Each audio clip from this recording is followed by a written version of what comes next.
Hello guys, good morning to all of you.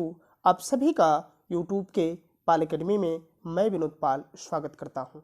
आज हम लोग कक्षा 11वीं के हिंदी गद्य खंड में संकलित जो कथा भाग है उसी के एक कहानी बलिदान के महत्वपूर्ण प्रश्नों को जानेंगे। इस चैप्टर से ये मान के चलिए कि दो सबसे महत्वपूर्ण जो प्रश्न है उन प्रश्नों को लेकर मैं आया हूं।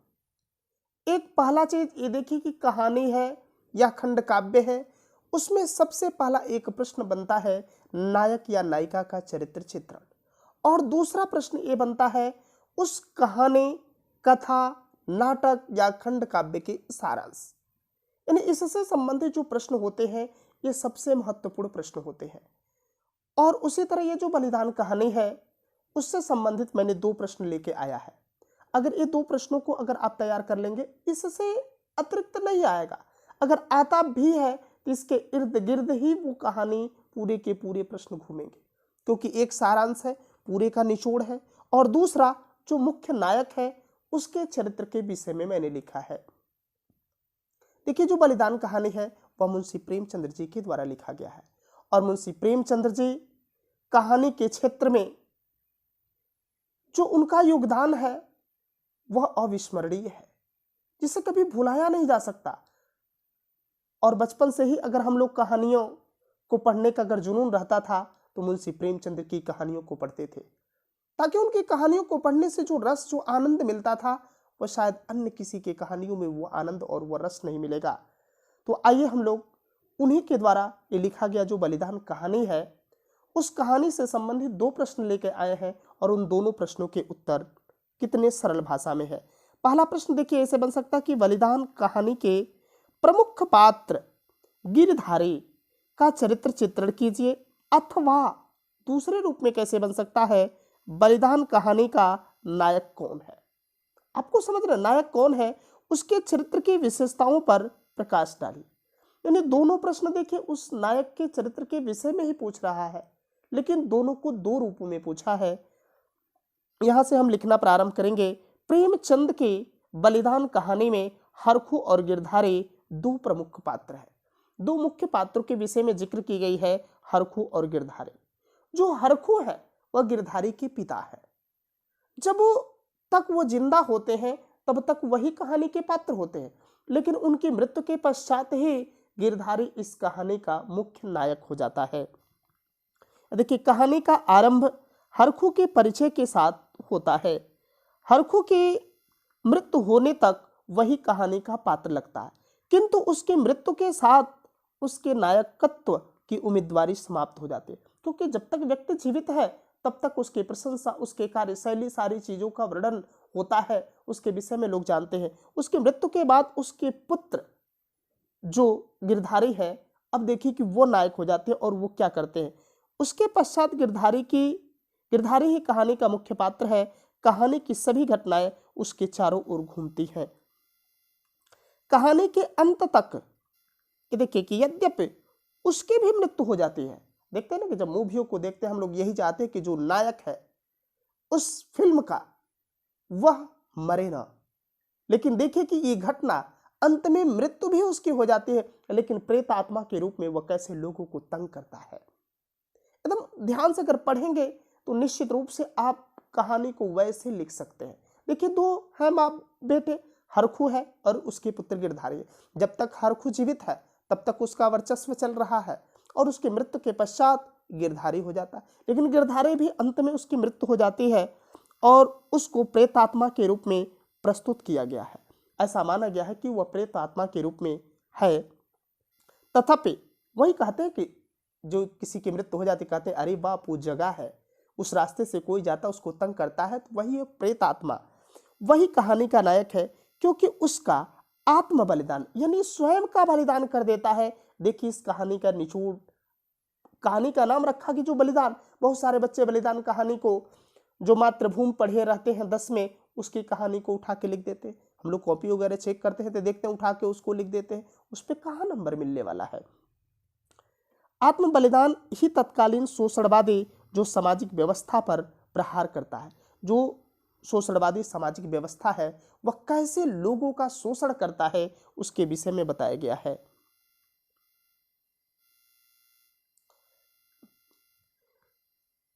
पहला हेडिंग है इसके लिए रूढ़िवादी पितृभक्ति। रूढ़िवादिता क्या होती है, गिरधारी के चरित्र चित्रण का हेडिंग डाल लेंगे। रूढ़िवादी जो पुरानी परंपराएं चली आ रही हैं उसी परंपराओं को फिर हम चल रहे हैं, वह हमारे लिए नुकसानदायक है तभी भी हम उसका क्या कर रहे हैं, पालन कर रहे हैं, वह होती है रूढ़िवादिता। और उसमें पितृभक्ति, अपने पिता के प्रति उसकी भक्ति है। गिरधारी गांव का सीधा साधा रूढ़िवादी पितृभक्त किसान है, यानी अपने पिता का बहुत बड़ा भक्त है, लेकिन रूढ़िवादिता भी उसके अंदर भरी हुई है। रूढ़िवादिता आपकी क्या होती है कि पुरानी परंपरा है। जैसे मान लीजिए कि अभी भी कोई व्यक्ति गांव में कितना भी असहाय है, उसके वहां किसी की अगर मृत्यु हो जाती है तो उसे भोज कराना अनिवार्य है। वो भले ही कर्ज लेके करे लेकिन करना है। ऐसी व्यवस्था बनी हुई है, ऐसी परंपरा बनी हुई है कि कर्ज करके ले कैसे भी करे, लेकिन बिना उसको किए कहते उसको मुक्ति ही नहीं मिलेगी।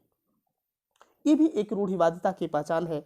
रूढ़ियों पर उसकी आस्था का प्रमाण यह है कि वह समर्थ न होते हुए भी अपने पिता हरखू का क्रियाक्रम पूरे विधि विधान से धूमधाम के साथ संपन्न करता है। आजकल गांव में हर जगह दिखावा है कि अगर उसने इतने बढ़िया ढंग से धूमधाम से किया तो मैं क्यों नहीं करूंगा, मैं उससे कम थोड़ी ना हूं। इस तरह के लोगों के अंदर विचारधारा आ जाती है। कई गांवों के ब्राह्मणों को आमंत्रित करता है, एक गांव के नहीं बल्कि कई गांवों के ब्राह्मणों को आमंत्रित करता है, और इस सब के साथ उसकी पितृभक्ति भी जुड़ी है। अपने पिता के प्रति जो उसकी आस्था है, जो प्रेम है, वो जुड़ी हुई है।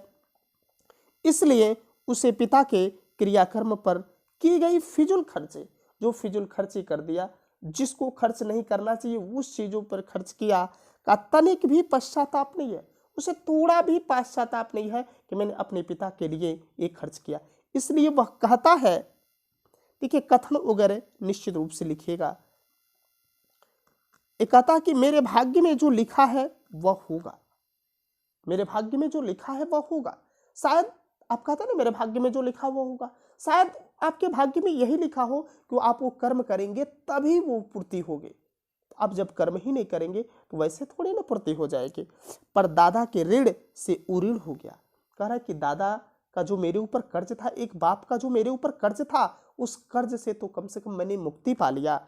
इन्होंने अपनी जिंदगी में 4 बार खिलाकर खाया, इन्होंने अपनी जिंदगी में 4 बार खाकर खिलाया। क्या मरने के पीछे इन्हें पिंडे पानी को भी तरसना है? अपने मन से ये प्रश्न कर रहा है कि भाई पिंडे पानी के लिए इनको तरसना पड़ेगा। संघर्षशील, ये सब गिरधारी के विषय में है। गिरधारी संघर्षशील किसान है। वह अनेक विपत्तियां आने पर भी हार मानकर बैठ नहीं जाता।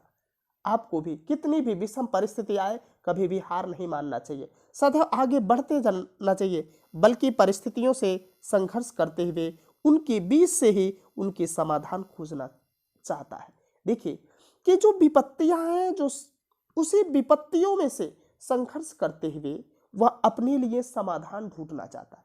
जो विपत्ति आई, मुसीबत आई, उसी में से तो समाधान ढूंढना है। जैसे मान लीजिए कि कहीं आप खुदा न खास्ता कहीं मान लीजिए कि आप मुसीबत में पड़ गए हैं, आपके दरवाजा ही अंदर से बंद कर दिया, आप पड़ गए हैं, तो आप क्या इस बंद दरवाजे के अंदर ही तो विचार करेंगे कैसे मैं निकलूंगा? उसके लिए तो व्यवस्था आपको वहीं से तो सोचनी है कि किस व्यवस्था से मैं यहां से निकल सकता हूं। इसी संघर्षशीलता के कारण वह इस आशा से स्थितियों से लड़ता रहता है कि एक ना एक दिन वह इन सब पर काबू पा लेगा। उसके अंदर ऐसा विश्वास है कि एक ना एक दिन मुझे सफलता मिलेगी। इसी आशा में बनिए का 50 रुपए का कर्ज उसके सिर पर चढ़ जाता है। इसी स्थिति के होते हुए बनिया जो था, उस बनिए का उसके ऊपर 50 रुपए का कर्ज चढ़ जाता है। और उसकी पत्नी का नाम था सुभागी। पत्नी सुभागी का एकमात्र गहना गले की हंसली भी बनिए की यहाँ पड़ी है, सुनार के वहां। हंसली जानते हैं, पहले गले में एक पहने जाते थे, आजकल तो जैसे हार है ना, उसी तरह चांदी की या सोने की, मतलब चांदी की बहुत ज्यादा थी, हंसुली जिसको कहते हैं गाँव में अभी भी मतलब पहनती थी लोग, बूढ़ी औरतें अभी भी गांव में, जहां बूढ़ी औरतें अभी भी हैं जो 100 सालों तक जीती हैं, उनके वहां मतलब इस तरह की है। कभी भी पूछेंगे बूढ़े बुजुर्ग से तो आपको बता देंगे। अपने खेतों के के हाथ से निकल जाने पर भी वह अपने बैल इसी आशा में नहीं बेचता कि शायद वह कोई मार्ग अवश्य ढूंढ लेगा। ऐसी भी स्थिति आती है। देखिए कि पूरे एक बार कहानी भी मैं आपको पढ़ाऊंगा, एकदम देखिएगा कितने बेहतरीन तरीके से उसको समझ लेंगे। पहले ये प्रश्न उत्तर लिख लीजिए, 2 प्रश्न है, दोनों प्रश्नों को इत्मीनान के साथ अपने कॉपी में नोट कर लीजिए। और इसके अतिरिक्त आएगा नहीं, सारांश या नायक और कुछ तो आता ही नहीं है।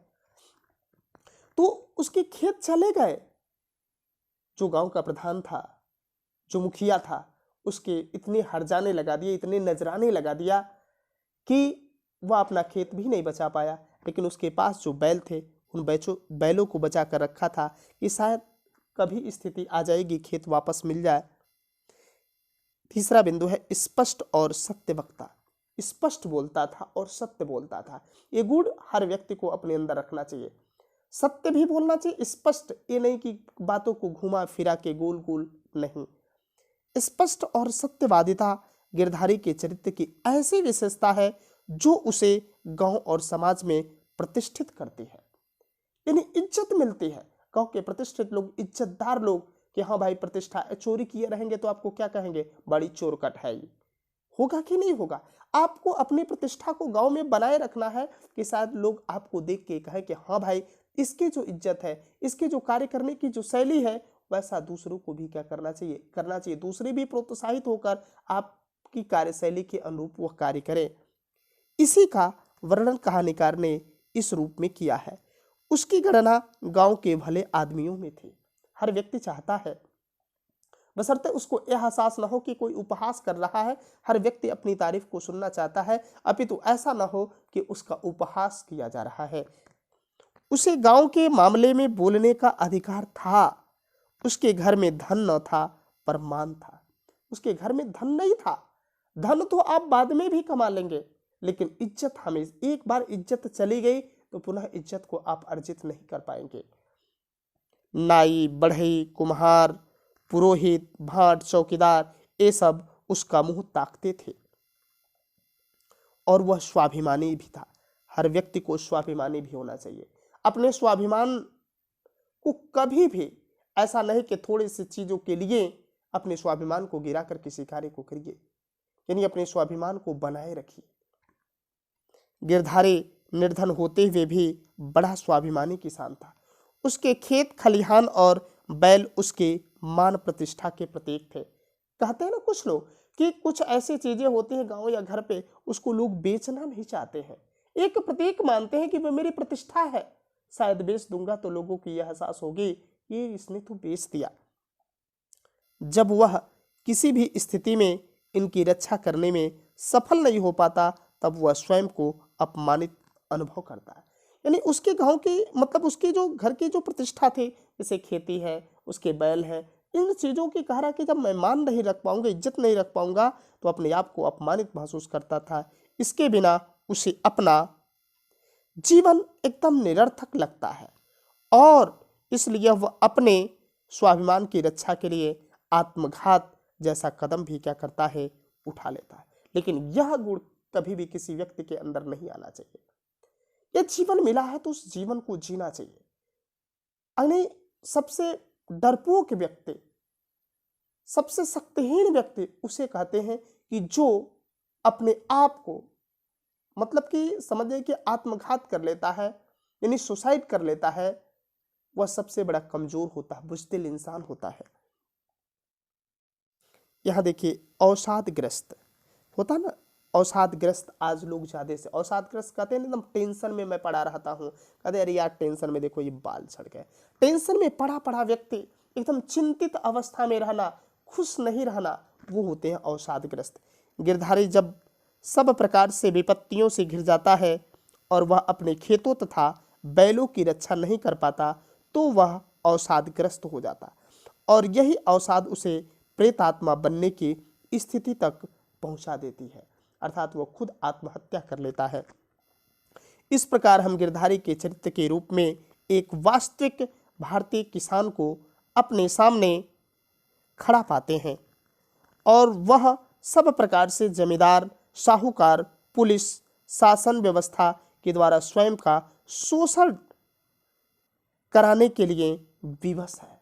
यानी हर तरह से लोग उसका क्या कर रहे हैं, शोषण कर रहे हैं। जानते हैं कि जिसकी स्थिति बहुत अच्छी नहीं होती है, शोषण का कार्य उसी को करते हैं, हर विभाग हर जगह। दूसरा जो महत्वपूर्ण प्रश्न है, बलिदान कहानी का सारांश लिखिए। देखिए, सारांश को मैंने पहले इसलिए नहीं दिया, पहले सारांश को ही देना चाहिए ताकि पूरा कॉन्सेप्ट हो जाए। वो थोड़ा सा छोटा प्रश्न था इसलिए मैंने उसको पहले दिया। बलिदान, क्योंकि बच्चे जो पहला प्रश्न लिखते हैं उसी को पहले ज़्यादा याद करते हैं, इसलिए मैंने उसको पहले लिखा, इसके बाद इसको लिखा। बलिदान कहानी का सारांश या कथानक। प्रस्तुत कहानी का सारांश इस प्रकार है। आज का हरखू कोई 20 साल पहले हरकचंद कुर्मी हुआ करता था। देखते हैं ना, गांव में जो भी कोई चीज़ें हैं, आपकी अगर इज्जत है तो आपको इज्जत से नाम लेके, जैसे किसी का नाम है मोहन, तो आपका अगर इज्जत की बात है तो उस समय कहेंगे मोहन जी या मोहन, और जब स्थिति आपकी खराब हो जाएगी तो लोग बोलेंगे ए मोहना। होती है कि नहीं होती है? ये स्थितियां आ जाती हैं। किसी का अगर नाम हो तो बुरा मत मानिएगा। उस समय उसके यहाँ शक्कर बनती थी, चीनी, पहले गुड़ बनता था। गुड़ जानते ने, भेली, जिससे अभी लाई, अभी आप खाए। कारोबार खूब फैला था, उसका जो व्यवसाय था खूब फैला था। कई हल की खेती थी। आज एक जोड़ी बैल को बचाने के लिए सोच रहा, कई जोड़ी बैल थे। देश में विदेशी शक्कर के आने से उसका कारोबार मटियामेट हो गया। कहा कि जब से विदेशी शक्कर आने लगे तब से उसका जो कारोबार था मटियामेट हो गया और वह हरकचंद से हरखू हो गया। कभी इज्जत से लोग उसको हरकचंद बुलाते थे, अब आज उसको हरखू बुलाते हैं। आज उसके पास केवल 5 बीघा जमीन है और केवल 1 हल की खेती है। 5 बीघा जमीन है और केवल 1 हल की खेती है, मगर उसका स्वाभिमान आज भी 20 साल पुराना है। यानी वह स्वाभिमानी व्यक्ति था, अपने स्वाभिमान को गिरने नहीं दिया। वही 20 साल पहले जो उसके अंदर एटीट्यूड था, जो स्वाभिमान था, उस स्वाभिमान को बनाए हुए। इसलिए गांव की पंचायतों में आज भी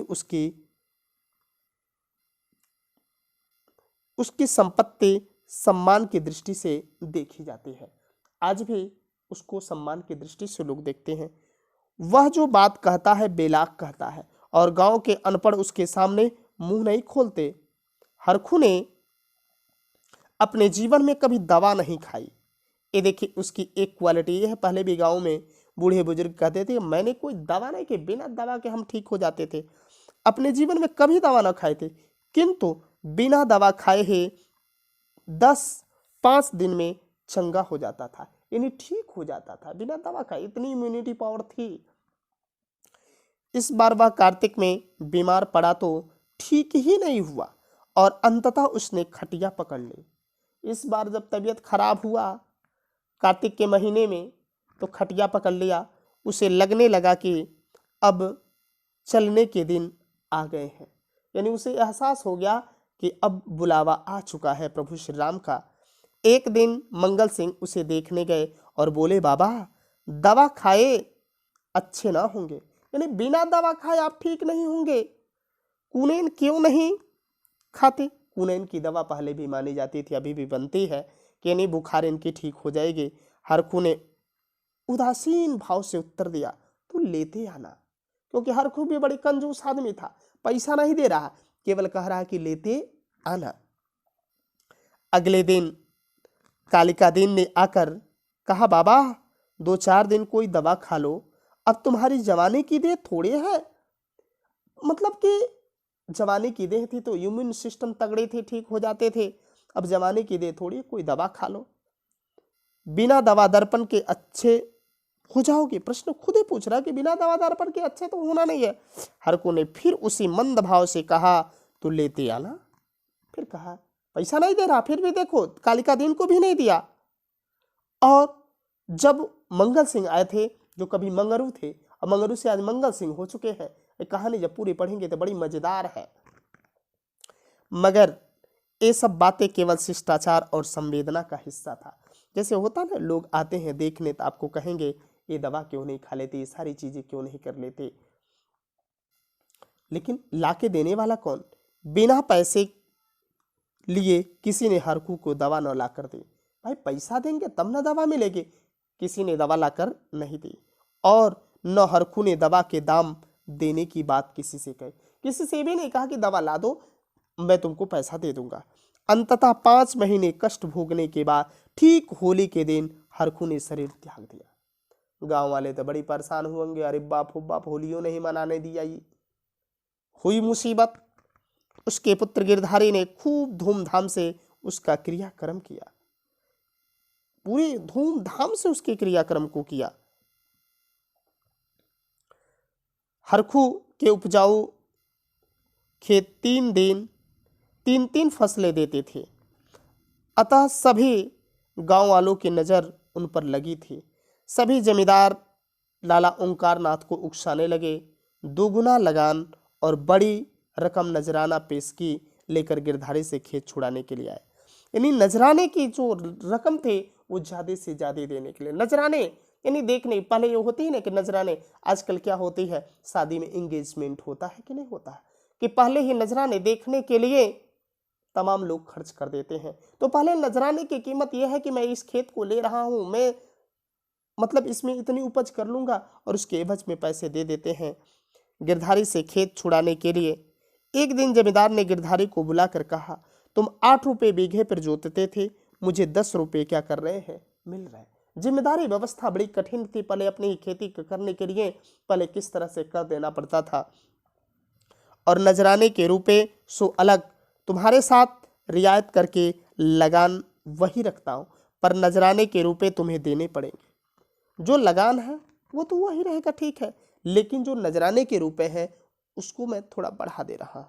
गिरधारी ने नजराने की रकम देने में असमर्थता व्यक्त की, कहा कि मैं नहीं दे पाऊंगा जो नजराने की जो कीमत है। जमींदार ने उसे चेतावनी दे दी कि अगर 1 हफ्ते के अंदर नजराने की रकम दाखिल करोगे तो खेत जोतने पाओगे, नहीं तो नहीं, मैं दूसरा प्रबंध कर दूंगा। 1 हफ्ते के अंदर तुम नजराने की जो कीमत है अगर तुम दे पाओगे 10 रुपये तो ठीक है, वरना ये खेत मैं दूसरी को दे दूंगा। अब गिरधारी और उसकी पत्नी सुभागी दोनों खेतों के हाथ से निकलने की चिंता में खुलने लगे। दोनों को चिंता होने लगी नजराने के 100 रुपये का प्रबंध करना। 100 रुपये का प्रबंध करना है और उनके काबू से बाहर था, क्योंकि वह पहले से ही कर्जदार थे। अब कहाँ से दें? जेवर के नाम पर एकमात्र हंसले साल भर से गिरवी पड़ी थी, वो भी जो हंसले थे वो भी गिरवी पड़ी थी। सप्ताह बीत जाने पर भी गिरधारी रुपयों का बंदोबस्त न कर सका। पूरा सप्ताह बीत गया लेकिन रुपयों का बंदोबस्त नहीं कर सका।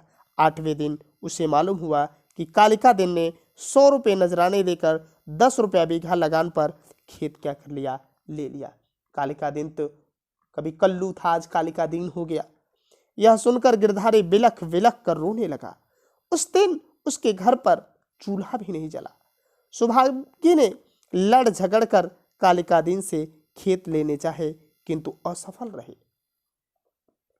गिरधारी अपने पुराने दिनों को याद कर करके दुखी होकर रोता रहता।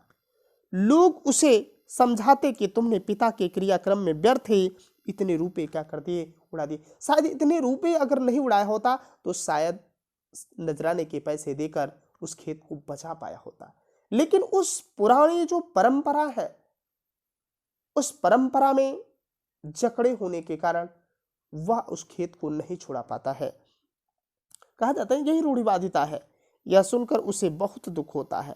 उसे अपने किए पर तनिक भी पछतावा न था। वह कहता मेरे भाग्य में जो लिखा है वह होगा, पर दादा के ऋण से उऋण हो गया। जब भी लोग समझाते थे कहता कि कम से कम मैं अपने पिता के ऋण से तो उऋण हो गया।